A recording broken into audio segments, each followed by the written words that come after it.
What's up, statue dudes? Hope you're having a great day wherever you're at.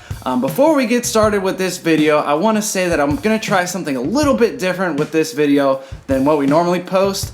It's a little bit higher production quality. I've got some lighting set up, and it's a little bit more thought out. I actually wrote a script for this one. So it's gonna be kind of like a video essay. Let me know if you enjoy it.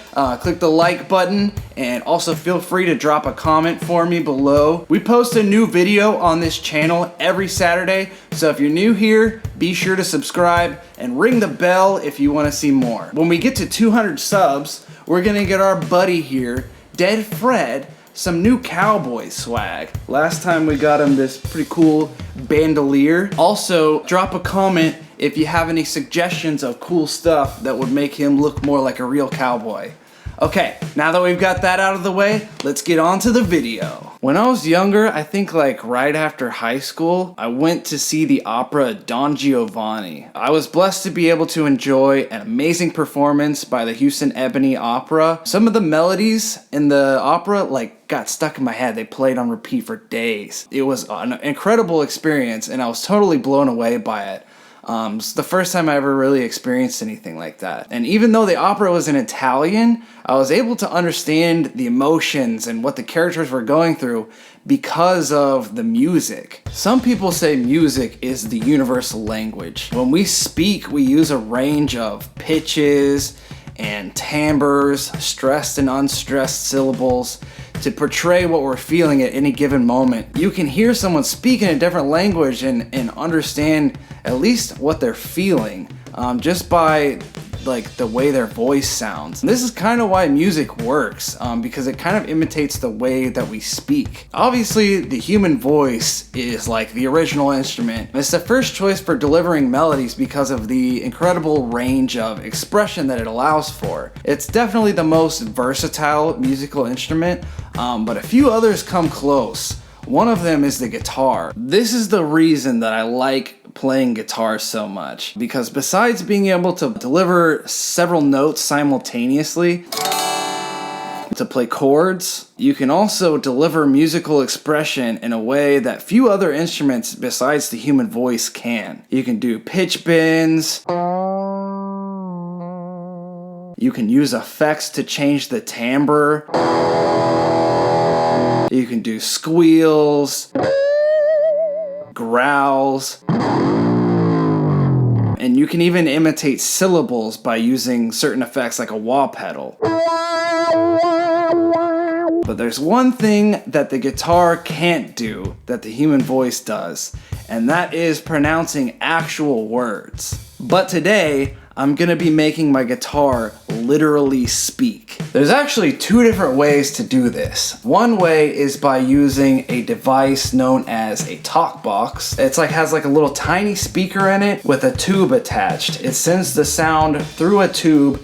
It goes into your mouth. It basically replaces the sound coming from your voice box, and it lets you use your tongue and your lips to form words. One of the most famous examples of this is the guitarist Peter Frampton and the song Do You Feel Like We Do. If you haven't heard it before, I highly recommend go look up the live version. People go crazy when he starts using this effect because it's really cool. This effect is also used on synthesizers. You can basically hear it on any Daft Punk album. I don't have a talk box, although I would love to get one someday to use in my music. But what I do have is a very common synthesizer called a MicroKorg. You can hear this synth on pretty much any indie record since it landed on the market in 2002. It's incredibly useful. It's very versatile, and it's not very expensive, which is why so many musicians love this thing. One of the features that it has built in is a device called a vocoder. It's similar to a talk box because it lets you use your mouth to form words, but instead of a tube, you actually use a microphone. There's two parts to a vocoder: the modulator signal and the carrier signal. The modulator is the signal from the microphone. It's called a modulator because it actually modulates the carrier signal. The second part is the carrier signal, which is the sound that gets transformed by the modulator, obviously. Typically, the carrier signal comes from a synthesizer. The very first vocoder ever created used a Moog synthesizer as the carrier wave.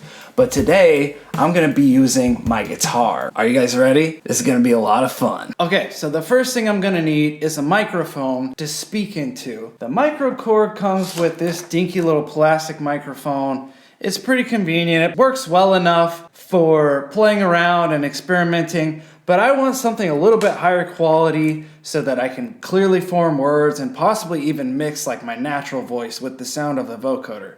So I'm gonna use this SM57. This plugs in to input 1. The second thing I'm gonna need is my guitar. We'll plug that into input 2. If you're a guitar player and you wanna learn how to do this, I'll show you a little bit more clearly in just a second how to let the synth know that we wanna use the guitar signal for the carrier wave. This is what the vocoder sounds like on its own. Prime time of your life now. Basically, you can use any patch that you want, but I like to use this vocoder program because it just helps keep it organized better. So basically, you just go to the program that you want to use, go over here to voice, and make sure this is set to vocoder. Then go to the mixer and make sure that this knob right here is turned all the way up and that this first knob is turned all the way down. That way you won't get any of the synth, but you'll get all the guitar signal. And then the last thing is, if you need to perfect the sound and tweak it so that you can understand the words better, go to the filter and you can see here, the formant shift will like really affect it. There's like 5 different options here.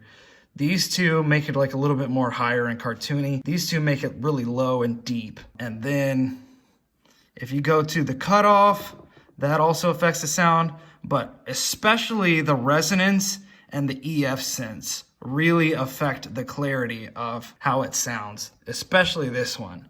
So I like to keep that pretty low because if you go really high, then it gets very muddy. And the resonance also helps a lot too. I like to keep it around like 40 something. So yeah, there you go. That's all set up, so we should be good to go. What's up, statue dudes? Yeah, it's working!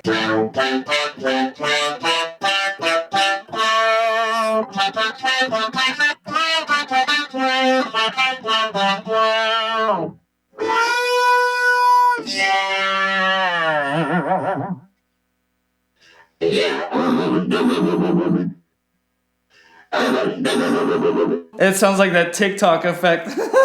One of my favorite songs that uses a vocoder, you've probably heard it before. It's Hide and Seek by Imogen Heap.